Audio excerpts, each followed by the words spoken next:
So I just got this transmission pulled back in this Cummins because this thing had a bad throwout bearing in it. So this throwout bearing came apart completely. I haven't found any of the actual bearings out of it, but came apart pretty good. Looks like it's been wearing weird. On the fork, need to get a light here in a second and look up inside here, make sure there's nothing in the bell housing that's going on with it. But I'll probably get the clutch off first because I need to see if I'm just ordering a clutch kit or a clutch kit with a flywheel, so I can get that coming. Because it's already afternoon on a Friday and we're trying to get this truck back to the customer by the end of the day tomorrow. So, need to get that clutch coming soon. I don't know if you guys can see that metal sticking out right there. But the flywheel's gonna have to get replaced in it.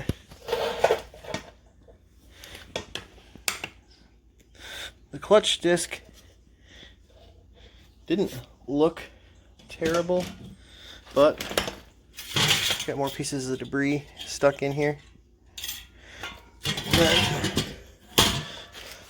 There are witness marks on the outside where something's been flying around inside of the bell housing.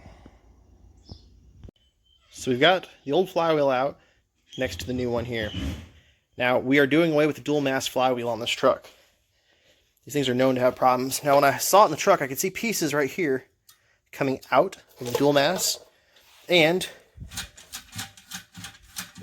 it's trash. I mean, it moves in all directions, and these are really problematic, especially when you go to aftermarkets. We've seen a lot of problems with these at low mileage coming back.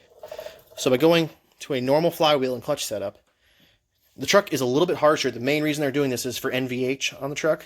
NVH is noise, vibration, and harshness. This makes it a little bit smoother on clutch applications on a bigger clutch on a diesel and stuff like that. But it's just really problematic. So you get more longevity. Yeah, this is going to last a lot longer because if you look at the disc, the clutch wasn't actually bad yet. It had a bad throwout bearing in it. Well, and the dual mass was bad. And the dual mass was bad, but the friction disc isn't. And you shouldn't have flywheel failure before you have a clutch disc failure. So with this new setup, not to mention, look at the gripping surface on the new pressure plate. Yeah. So the new clutch here is a different style of friction setup, and this should last a lot longer than what we got out of this. So there's the flange that dual mass flywheel mounts to. Now it mounts through those holes and you access them right up there, just like you would torque converter nuts. So it bolts in from the backside. We have to take that flange out, and then that's going to bolt back in just like a normal flywheel. Alright, so that is the drive flange that hooks to the dual mass flywheel. So we got that out of there. I've got a pair of alignment studs up in there so that when I go to put this flywheel up in there, it can hang on those alignment studs while I Loctite in these bolts.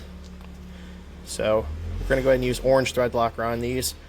Orange is high strength removable, so this is holding power like red, but you can get it back off like blue. So it is still a high strength thread locker. And always want to use thread locker on stuff like this. So next day here, we've got most of the truck back together yesterday. It would have been back together if I would have been able to get a transmission mount for it. This transmission mount on 2 of those 3 rubbers have separated, so we're trying to get one of those. Went ahead and got the new slave cylinder put on yesterday. I still have to do the new master. That'll be when I go up top to put the rest of the trans back together. And I'm going to go ahead and drain transmission fluid while I'm down here.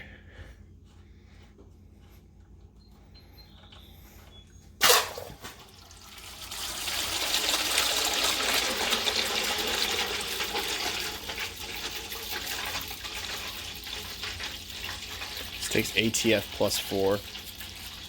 Oh, there's some metal on that magnet. We'll get that cleaned up too.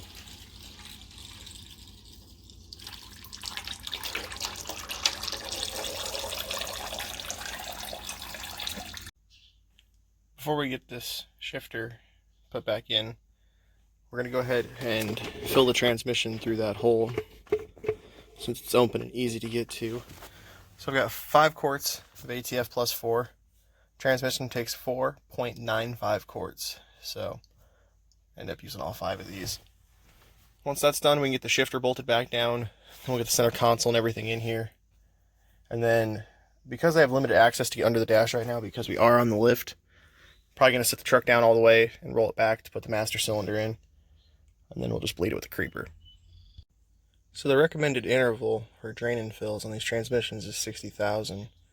To our knowledge, this truck's never had it done, so while it's in here getting a clutch, for the cost of fluid and the almost negligible amount of labor it takes to do it while we're here, we're just going to go ahead and get it changed for him.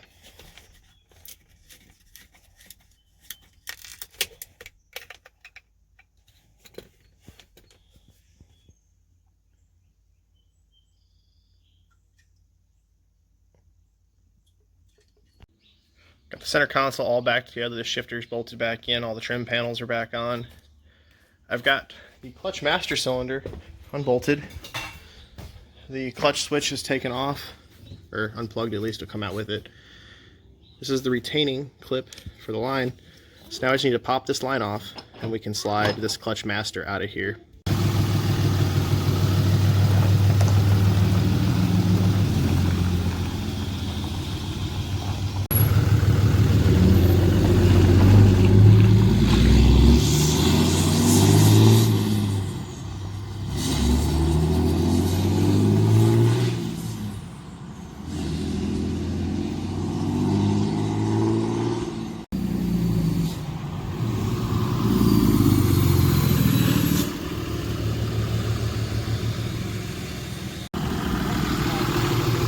How's it drive?